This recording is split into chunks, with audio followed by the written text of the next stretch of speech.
Welcome to Barefoot with Spirit podcast show. A special welcome to those in the Mediums Lounge community. I'm your host, Leanne, the Barefoot Medium, and I'm incredibly excited to connect with you.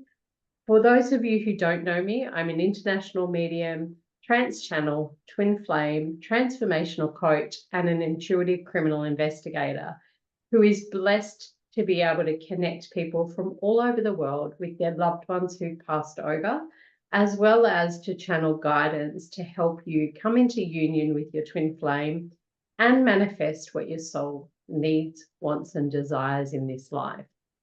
Now, before we get started, please kick off your shoes and really take a breath into your heart space as I acknowledge the traditional custodians of the land on which I stand and on which my guest stands, and pay my respects to their elders, past, present, and emerging. I extend that respect to all Aboriginal and Torres Strait Islander peoples, whether you're tuning in from Australia or from all over the world. Now, as I step into this beautiful sacred container, I'm so incredibly excited to have a guest joining me for this episode. Savi is an unconventional truth teller, truth seeker, spiritual explorer, and author of the book, The Journey Begins Within, exploring the depth of the self and the universe, where he chronicles his profound adventures through the realms of consciousness and the metaphysical. A dreamer by choice, Savi has lived an extraordinary life marked by an unwavering quest for the ultimate truth. His path, defined by integrity, high ideals, and a stubborn refusal to conform to society's expectations, has led him through enlightening discoveries and humbling dead ends. I love that you talk about humbling enlightenings as well as dead ends, Savi. So welcome. Thank you. It's a pleasure to be here, Leanne, and I'm so glad to reach your audience. This is one of the very first podcasts that I'm actually showing my face to the world, as I think it's time for them to get to know me. Wow. We had an incredible last 2 months. Over 4.5 million people around the world had tuned into our YouTube, to the lessons in the book, and with 91,000 subscribers and climbing by the day, the message is reaching worldwide. And the message is a very simple one. We humans come to this earth to experience a myriad of opportunities. Mostly we have a choice. That is, are we choosing to embody what we're meant to do, which potentially leads to enlightenment, or embody the light, embody God, or not, simply. And we can embody darkness or the demonic, whatever you want to call it. Throughout my life, I was originally raised following a traditional Catholic upbringing, but there was something always missing for me in religion itself, as I have questioned everything. My background has been scientific. I have not necessarily always looked at this religion as a truthful way of experiencing the divine. And for me, the things that were in the Bible made a lot of sense. But if everything was true and it happened 2,000 years ago, why wouldn't that happen today? And that was one of the biggest questions I had. And it started leading me through this path of self-discovery. And in this journey of self-discovery, the divine started manifesting. The more truthful I was to the essence of my being in every single level, the higher the degree of integrity, as I explained in the book, that I held, the more the divine would open a gap in the veil, let's put it this way, and divine manifestations started happening, to the point that I even was once confronted with a choice. About 20 years ago, there was a demonic manifestation, and I was offered all the riches of this world. Everything that I had not achieved was brought to me, to my feet. All I had to do was to choose the darkness. And I thought that was the end of me, honestly, because when you're in front of one of these creatures, being a mere mortal, not being connected to the divine, you can imagine the level of fear that any human, can sustain in that matter. And I said, okay, I'm leaving Earth right now. This thing is going to kill me. And I just chose no. And that was the very first time that divinity, spirit, whatever you call it, showed itself. And divinity did an exorcism where this entity left this woman. And invite your readers to actually go through the book, because I give the details on the book. I don't want to, spill all the beans on the podcast, but that was the beginning of this journey, and where the most profound transformation started, because I made a choice. I said yes to the light. And then everything else that I endured from there was based on that choice. And it has not been an easy path. And certainly that's the humbling part. Our egos sort of tyrannically dictate what we think we need to accomplish or who we need to be. All the titles, all the material aspects. Oh, I need to hire, have the cash, have the house, the plane. I had it all. And then having it all, I realized that, wait a minute, I'm still empty inside. This is not working. There has to be something else. And that's when the true awakening started. So beautiful.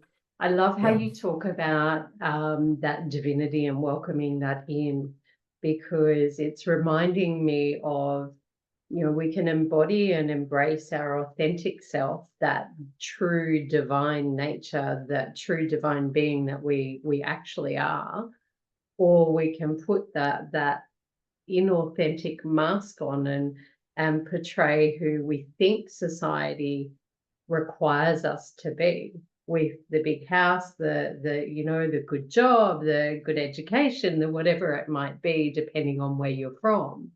And Correct. talking about the Catholic belief systems that you grew up with as well, we often get taught those beliefs as we come into the world as a divine being, and we put those masks on and start being that, rather than connecting to our divinity that's the light within us, and embracing that. So I love how you share that. You mentioned a couple of things that I'd love to explore and ask you about. And you particularly talk about, being your life story being a bit more than the sum of your experiences. Can you talk to me about one of your most profound experiences that really allowed you to see that divinity? Yeah. Well, here we go with no anesthesia, I guess. I was awakened in the middle of the night at 4 a.m. by a bright light over my head. And the honest thought was, somebody broke into the house, and this is a muggler that's coming with two gunpoint to rob me. And in the beginning, I was panicking, because as you can imagine, you're being woken by a flashlight on top of your head, and you were waiting for the worst, a gunpoint or something. And when my heart finally stopped coming out of my chest and incorporated the bed, I don't see anybody around me. I see that this light is literally floating on top of my head, and I cannot see. I try to see, and I cannot see. It's just so blinding. It's so white, so pure, that you cannot see through it. And the minute that I come down, I heard a 360-degree voice that was coming telepathically to me. And as this voice spoke, I had flashes of little stars pop up in the field of view in front of me. And that was the spirit. Was the spirit basically telling me, hey, it's time for you to wake up. And literally that was the message. The message was, you are not who you think you are. You have to become a choiceless observer and sit still and let me run your show, because your simulation is about to change. And that was where I said, okay, I am going crazy. This is not happening. This is scientifically not possible. And it took me all but good 6 months to kind of like ignore it. I totally ignored it. I kept ignoring divinity for the 20 years that was chasing me pretty much in my life, through different messengers, channelers that spontaneously would channel the spirit in front of me, preparing me, right, to having the courage to face this journey. So spirit visited me 2 more times, just so I would understand that, yes, this is happening to you, and you cannot avoid it, really, pretty much. You got no choice. You've been designated, into this whole equation of the universe to have this experience. So you better just embrace it.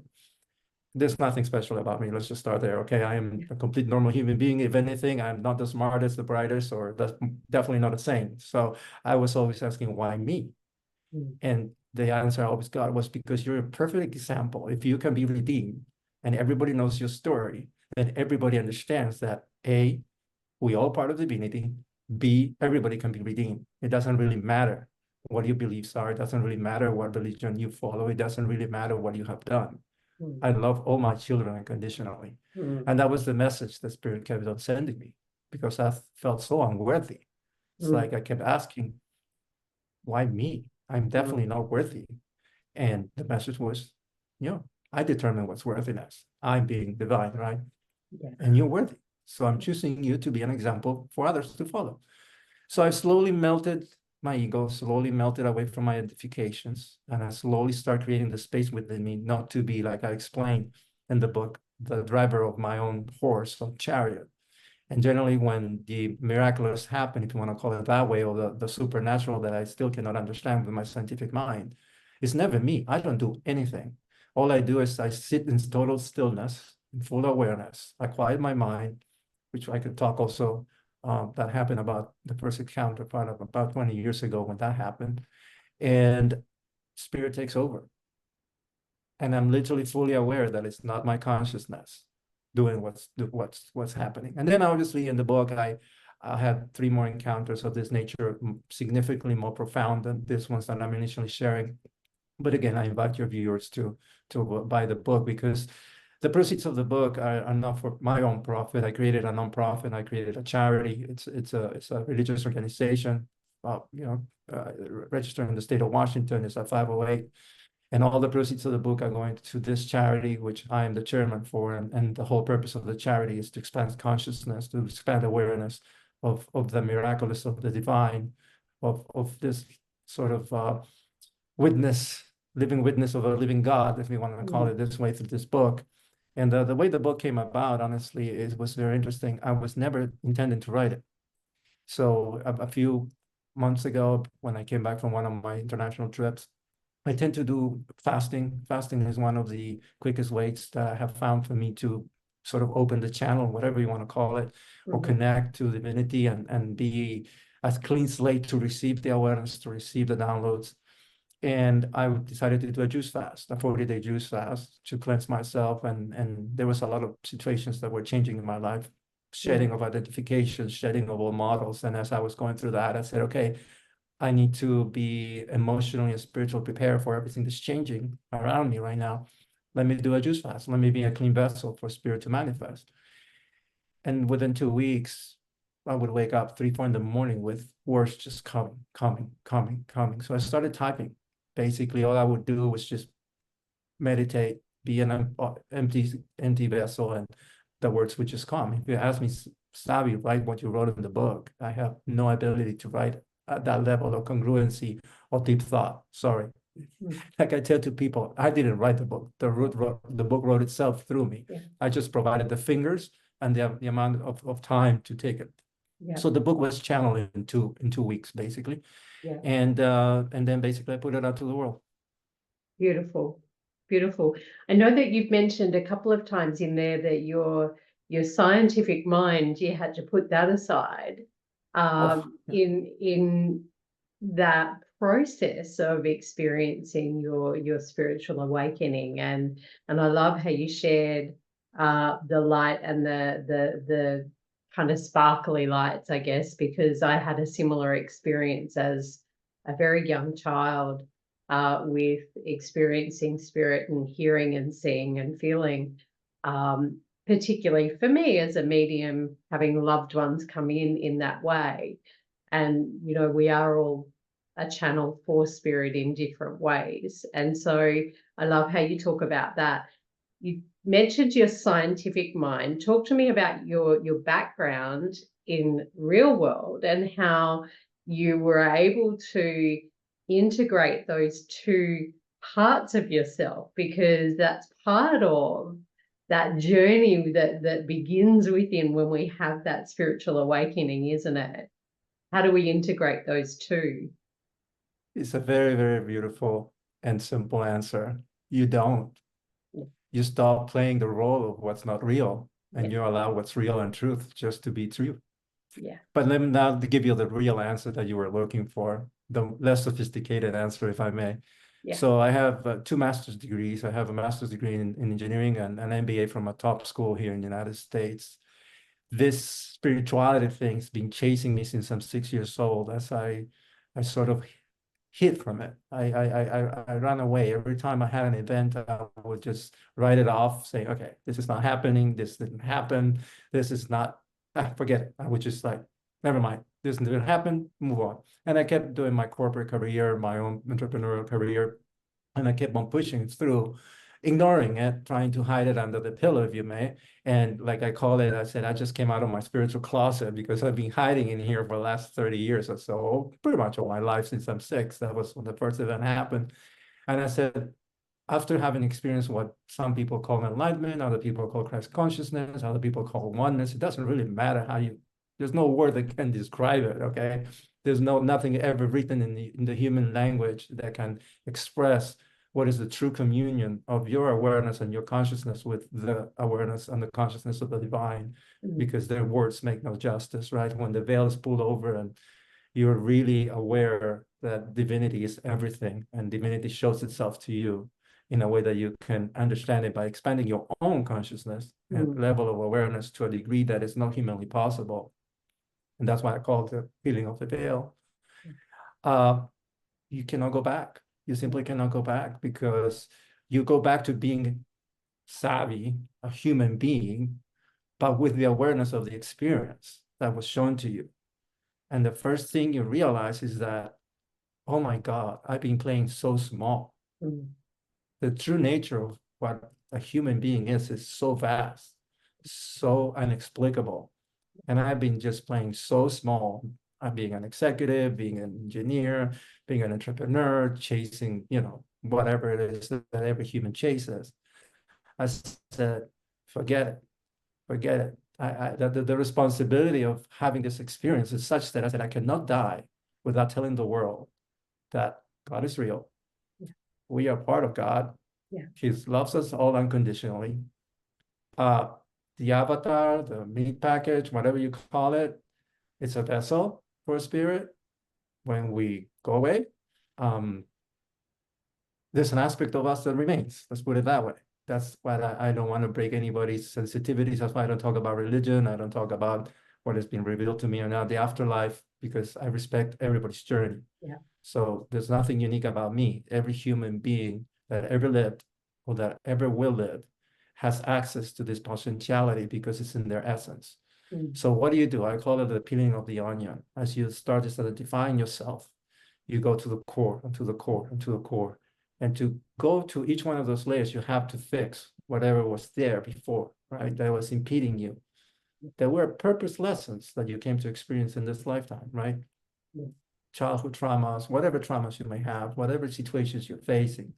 And you keep peeling those layers, those identities, those beliefs, those self-limiting beliefs, until you reach to the core essence and you realize that in that nothingness is where you meet divinity. But it's I guess the easiest way to describe it is you come to a very dark, empty, meaningless spot in meditation.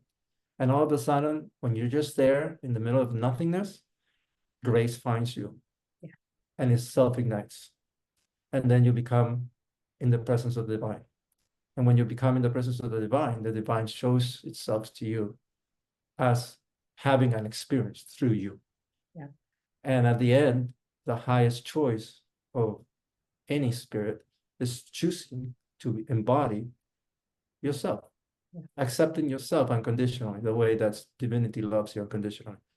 And then after having had these experiences, you know that I'm not talking to you. I know who you really are.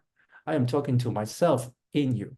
Yeah. So everything I see on others are aspects of myself that I self-reflect in the other avatar or other person, because by now I understand that everybody's just one consciousness with different hats, different faces. And if you can hold that vibration or whatever you want to call it, that awareness, then your life changes. Yeah. But as everything that is done with love, and more so with divinity in an unconditional way, which is unconditional love, is done to the degree and at the speed that is allowable by your own self. You're in the driver's seat. And nothing, like I always explain when people ask me, if it's forceful, if it's restrictive, if it's painful, it's not divine. Anything that comes from the divine respects you, expands you, and fills you. And it's not painful. So that's the short answer. So sorry, maybe I digressed. I went off the No, branches, not but at all. as it was coming to me, I was just letting it flow. Yeah. And I love that, because that's part of the experience of the divine and the universe or source or spirit, whoever it is you might refer to that as. I love how you talk about worthiness and unworthiness in your previous comments, and the onion and those layers, because when we come into the world as perfectly whole, complete divine beings in the shell of our bodies, our soul comes into the world in that way. Those layers of beliefs which perhaps limit our potential come in to our experiences in some ways that we have to then unravel, and that's part of our life experience, part of our journey, and part of the beauty and the wisdom and the joy in the experience, whether those experiences may feel challenging at the time. There is always wisdom and knowledge within them, and little aspects of gold for us. And I love how you talk about and I guess the way I'll put it is, if the path is difficult and challenging and hard, it's often part of that ego path or that fear-based path, and it's not the divine path that lights you within. It's your passion, your light, your joy, your divinity, your grace, your love that lights the way. So I really love how you talk about that. Can you talk to me about? Let me just side up before Sorry, this go comes to me. for it. Just to add to that comment, because I think you touch on something extremely important. There's a lot of suffering, and there's a lot of unnecessary suffering in this journey. And I have experienced every kind of suffering you can imagine, because unfortunately, I had been a very stubborn individual until recently. And in this journey of self-realization, self-actuation, whatever you want to call it, I make mention in the book that suffering is optional. Mm. And I give a very didactic explanation. Obviously, when I'm elevated, I'm fasted, I have an eloquence that I don't have when I'm a normal human being. But the short answer is, when we identify with our egos, and it's our ego's aspirations, which the ego I define by all these identifications, call it whatever you want to call it, and reality doesn't resemble what our ego's expectations are, that's when suffering kicks in. Yeah. The difference between pain and suffering is that pain is always temporary, but pain is unavoidable. Unfortunately, you're a human being. You will experience one or another type of pain, physical, emotional. You will experience it. So you might as well just embrace it, accept it, allow it to go through your body, feel the sensations, become aware of the sensations, realize that you are not those sensations that you're experiencing if you achieve that level of awareness, and release that. Yeah. And that's when suffering doesn't take root. Yeah. And then in my own experience, and side note, I was born in Argentina, for those who don't know. So I've been a carnivore most of my life. I mean, I used to be an avid fisherman hunter, so I don't identify myself as a vegan, although people believe I'm a vegan. I don't do it for an ideological purpose. I don't, I love animals. I choose not to kill them anymore, because I understand there's a part of me in that animal called spirit. So if I was dying and it was the last thing for me to eat on earth, let's just say a cataclysm or something, I will give grace, like many Native Americans do, to the spirit in the animal and take his life, and I would eat it. But if I had a choice, I would eat my natural food, because I came to the realization that us humans, we are also a species here in nature, and society and all these identifications has led us to believe that somehow we are extirpated from nature. That we are the only mammalian species in the history of the world that's been here for billions of years. If you believe in the spontaneous creation, well, from spontaneous creation. If you believe in evolution, from evolution, it doesn't really matter. That lactates from another species, even into, older age. So when I started applying the first principles analysis there has to be a natural diet for humanity. I started going down that rabbit hole of logic. I realized that, hey, I'm a primate, sophisticated at best, but I'm a primate. And I'm also a mammalian. So there has to be something in the habitat that's natural for me, that Earth, if I'm going to believe in evolution, or divine, created for me to nourish my body with. And because that's the perfect sustenance for me, it will provide me the ability to live the best possible life until elder age and then pass away from natural causes, not from some of the, killing diseases that are plaguing the world right now, cancer, cardiovascular disease, you name it. And it has to be readily available. Yeah. It has to be of a way that is not impactful for nature, because nature needs to provide it naturally for me. And basically, what are those things? And those things are primarily fruits, vegetables that are edible for our species, nuts and seeds that are edible for our species. Primarily raw, meaning I don't have to process them because I only have 2 hands to gather them and 2 feet to walk around finding them. And I have to be able to chew them with my teeth with no cooking. Yeah. And that was the moment that I went, whoa, we've been alive since we're born. We keep living in a lie. And for whatever interests, for whatever purpose, it could be economic, it could be diabolic, I don't care. But I have experienced personally that if I eat cooked products, my link with divinity, my awareness is completely diminished. I become a normal human being. But within 2 weeks of eating just raw fruits, vegetables, nuts, and seeds, or nothing man-made for that matter too, my awareness expands to levels that are not normal. And I become brighter, I become lighter, I become more aware. And most importantly, I get into what the state of flow, like Joe Dispenza mentions, the state of flow. And then basically I just go about my day getting information from some sort, call it supernatural, call it intuition, call it divinity, it doesn't really matter. That guides my day. And the right opportunities show up without me looking for them. The right information is put in front of me, the right opportunities. And please do not equate the spiritual path with a path of poverty.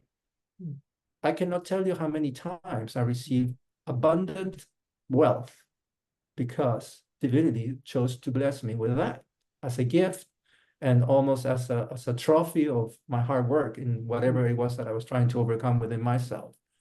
Every single multi-million-dollar deal that I've closed in my career as a professional was a gift from the divine. But I was just too blind to realize that it was a gift. And I thought that it was my own toiling and my own ego receiving it. Until divinity finally said, no, listen, boy, you're not getting it. It's not you doing. You're just playing in a movie here. Let me show you who's in control. And that's basically my journey. Also, I explained that in the book, right? And I had to endure a lot of hardship to realize this. Like I said, I used to be very stubborn and I wasn't cooperating.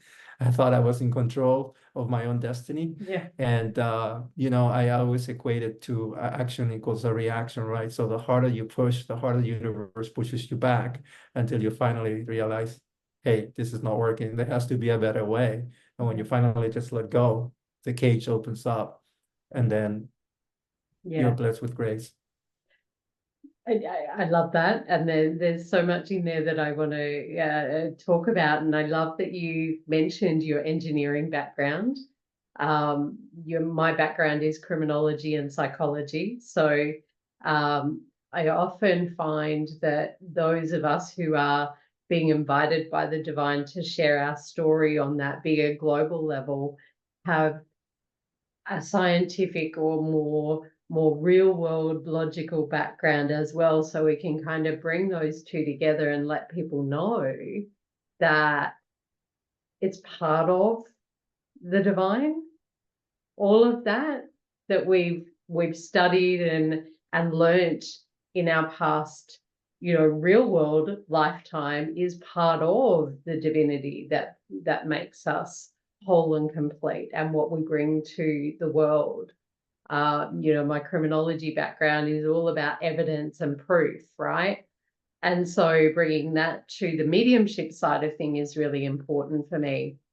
I like how you talk about suffering and the acceptance of And that can be something that a lot of people do struggle with, is how do I accept the stubbornness that, you know, and I can be really stubborn as well. And I accept that about myself and know that from a divine perspective, one of the things I often share with people is we can work with the energy of stubbornness, or we can battle with it and struggle with it. There's a question that I often ask, particularly around stubbornness. Am I being stubborn because I have the ability to be, in order to be right about something, which would be my ego and my real world, my human self playing out? Or is that stubbornness coming in for me to work with in a really powerful way, because it's something I'm really passionate about and I can move forward with?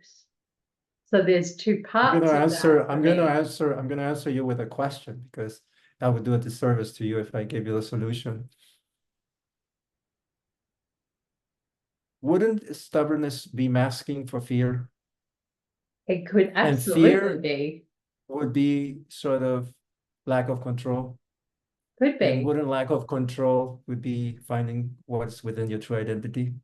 Yeah. See, the stubbornness is a self-defense mechanism. I find myself in my own self-examination again, that it was masking for fear.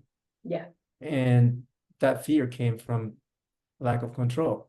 Yeah. And trying to hold on to the illusion of control.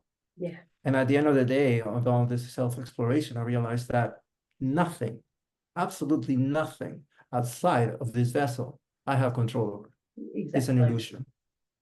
So when I confronted my fears, which I always say people, I mean, it's not that I came up with the word, but I want to bring the awareness. Fear stands for the acronym false evidence appearing real, right? Always remember that. When you're afraid, it's like, what am I being afraid of? People look at fear as something negative. And the other day in a podcast, I sort of broke out and said, no, it's your biggest ally. It's a compass, a rudimentary compass pointing at some flawed system within you. There's something in you that's calling your attention. That's why the fear is there. Yeah. Most of what we fear is in our heads, and it's never real. It never comes to be. It's just self-imposed ideas or defense mechanisms, or what are people going to think? What are people going to do? You know, yeah. Oh my God, you know, whatever. There's millions of possibilities that we fear, and maybe one is real. But at the very end, what is the biggest fear for any human? Death. But if we transcend death while we are alive, by experiencing divinity and being shown that, by the way, you know, this is just one of your many roles.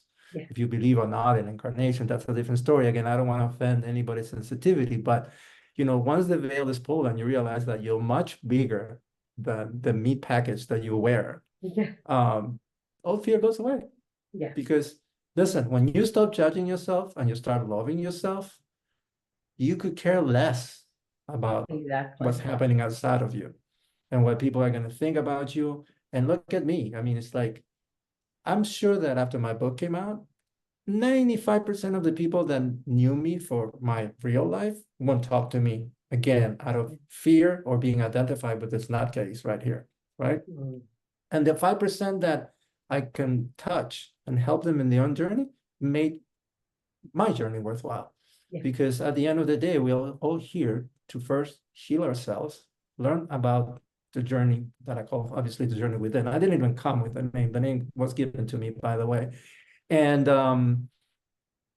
then share with the world, be of service. Because when you start loving yourself, the only thing that's left to do is love everything else around you, right? And accept everything for what it is, regardless of how that is manifesting in front of you, because that's what unconditional love is, right? Yeah. And that's that. Then you just become, I don't know what you want to call it, but a glitch in the matrix. Yeah. You're in a normality. And then you can just flow and like walk over water, whatever you want to call it. Yeah, I love that. You know, and I think we get in our own ways and we play small far too often when we're in our human body. And so I want to bring a little bit of that in for those who are watching and listening, to kind of let you know that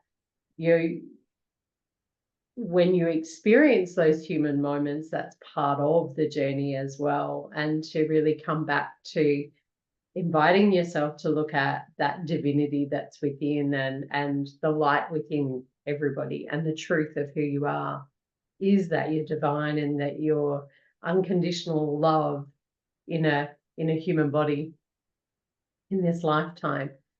Yeah, and to what you're saying, I think what just came to me is the awareness of acceptance. Yeah. In order for you to love anything, including yourself, you have to accept it for what it is and what it's not. Mm. And I guess the key to that is, I said, I don't know what the truth is. I've been a truth seeker all my life, as my bio says, and the biggest driver has always been I cannot tolerate injustice or lies, right? So there was something always inside of me, kind of like in my chest lighting on fire every time there was a lie or something untruthful. So from a very young age, even when I would got into trouble, I would be the guy saying, hey, I did it. I'm the one, troublemaker in school, whatever, reprimand me, don't reprimand everybody else. And I guess it was the inborn leader within me in this program called Savi. And always taking the blame and the responsibility for my own actions, right? Yeah. So when you live on those paradigms and basically you seek the truth, this truth seeks you back. Yeah. And part of the truth is realizing that your beliefs are your beliefs. Yeah. And they are separate from what reality is and the truth are. All reality that we experience is subjective. How is that? Our brain filters 85% of the inputs our sensory organs provide, right? So in our natural state with no awareness enhancement by divine grace, we're very limited in our ability to really interpret what's in front of us. And we make assumptions based on the filters of indoctrination and identifications that we have. And we add even a more complex layer, which is based on the emotional state that we are in. So the truth is that most of the time, we're just running a program that we have no clue who's running the show other than our subconscious mind. And we think that we have free will, but we don't, right? So if not, please open a bag of Doritos, eat one Dorito, and then tell me you're capable of closing that bag. And I'm going to send you a trophy for being the only human being that can open a bag of Doritos and eat only one. Because, it's just like we have systems within ourselves that are built there for survival for something, right, that we do not control. And we are not aware of it. So when we accept all of that, instead of fighting it, and we just allow it to be as a part of our human condition, whatever imperfections you have, once you understand you're a divine sovereign being, and you understand that the show that you came to experience in this lifetime was by your own grand design, you accept it. You accept whatever it is that you're doing, because at the end of the day, there's only so much you're going to be able to change. There's only so much that you're going to be able to achieve. And you just feel content and grateful for what it is that you're doing. And one of my biggest lessons, and this is important, Spirit God, the divine, once David was very mad at me when I was like 2 or 3 decades ago, very angry as to all the things that I didn't have. And I was not grateful as for the things I had been given and the opportunities and the choices and the lifestyle I was living. I was always thinking, oh, I want a bigger house. I want a bigger yacht. Oh, I want this, I want that, And I wasn't looking as for all the blessings I had and the lifestyle I was living. And literally, this is one of the channeling events, because he sent messages at the beginning before he sent the spirit up, until I was ready to actually be face to face with the divine, as I relate on the book once. Was a person who channeled in front of me and literally told me, God is telling me to tell you that he's very mad at you and upset because you should be grateful for everything that he has given you. And that was the first sort of spanking on my back that I received from Spirit. And the lesson there is this: gratefulness makes a desert an oasis. I don't care if you're in the street. I don't care if you're homeless. I don't care if you're terminally ill. I don't care what it is that you're going through. If you just bow your ego, you put it aside, and you say, thank you. Thank you for this life. Thank you for this journey. Thank you for me. Thank you, thank you, thank you. but you don't say it from your mouth out. You say it with your heart. Yeah. It has to be a congruence between what you feel in your heart and what you feel in your brain for this to work. And you release whatever it is that is afflicting you. Yeah. You will see in the right amount of time, and it's always divine timing, where the timing is never ours, that shift will start occurring. Yeah. Things are going to start showing up. Yeah. Things that were there bothering you will go away. Yeah. You may receive a spontaneous healing. I received spontaneous healing of certain conditions thanks to this own journey that I've been through. And it's almost like the spirit within me said, okay, Savi, this lesson is learned. Congratulations, you're leveling up. On the next level on your simulation, you won't have this to deal with this anymore. It's out of your awareness, out of your being. So you heal, call it this way, spiritually, emotionally, physically. I experienced it on in every level, right? Things that were taken there that there were lessons for me to accept and sort of love. Then I was upgraded, put it that way. So that's a very important thing that I also talked about in the book. Yeah. And I think that's really important to share with people, because it can be really challenging, and I use that word in a way to connect with those who might be hearing this, who may be just starting to step into that spiritual part of themselves. We often get told to be grateful.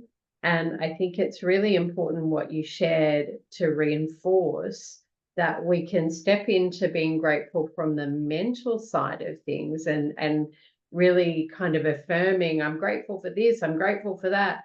And yet we don't feel it in our body and connect that heart space to it. We have to connect that mental and the emotional space together and feel it in order to integrate that gratitude, so that the divine can flow that through to you. And I think that's really powerful and important for people to know. It's okay to know at that mental level that it's important to be grateful, and to step into gratitude when you feel that alignment.